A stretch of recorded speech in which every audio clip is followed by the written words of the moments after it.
This drill is going to deal with the timing of a jump or even a kettlebell swing or a deadlift. So the most important thing is that as my hips come back, especially if I'm going to do a broad jump forward, I want to time it. So as my femur or my hips advance forward, my arms advance forward in a similar motion. So I'm timing this momentum to work these parts together. So with some of the stuff that we look at, that timing can become, not as good or not ideal, which is going to affect our performance, our ability to generate that forward momentum. So one thing I have people do with a band, it gives you a little resistance and it works on firing that glute quickly, which is something that you need to do when you want to jump or run. So you have it attached to something behind you, and you step inside, and you want to get this right around the front of your hips or waist. I'm going to step away so there's a little bit of tension in that band, and I have to maintain a little bit of a forward lean. So the band should be strong enough that it can kind of hold me up a little bit right here. So starting off, I just want to work on this timing.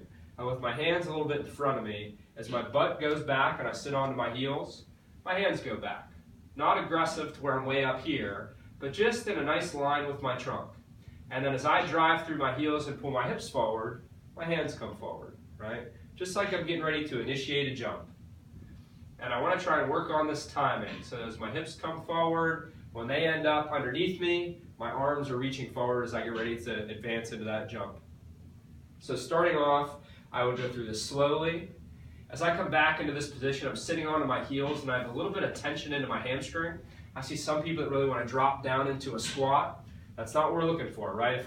The further down I go, I may be working on more of an upward jump.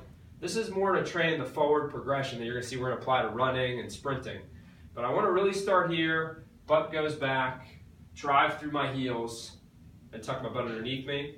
You'll notice as I come up to this position, I'm not coming to here, right? I'm actually trying to maintain a little downward position of my ribs and a little tension in my stomach so that my lower back really doesn't move. This is all through my hips, right? So I start off slow. Maybe I'll do 10 to 20. And then I want to try and increase the speed as I get better at it. So maybe I'll load into it slowly, and then I'll drive forward.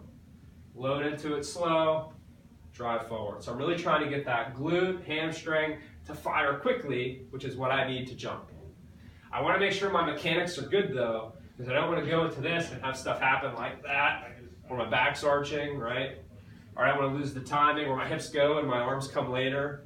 So really cement that pattern. Every time you go to do this drill, start off slowly, and then as you feel more comfortable, snap into a little quicker. The third piece would be then to even come up onto the toes, like I'm getting ready to leave the ground. So once again, slow coming back, up onto the toes. Okay? Now you'll see you're going to have that spring backwards, so it's going to, as you go up onto the toes, you may even have to kind of step back a little bit and reset yourself. But you're really trying to always load into it slow, and then drive quick.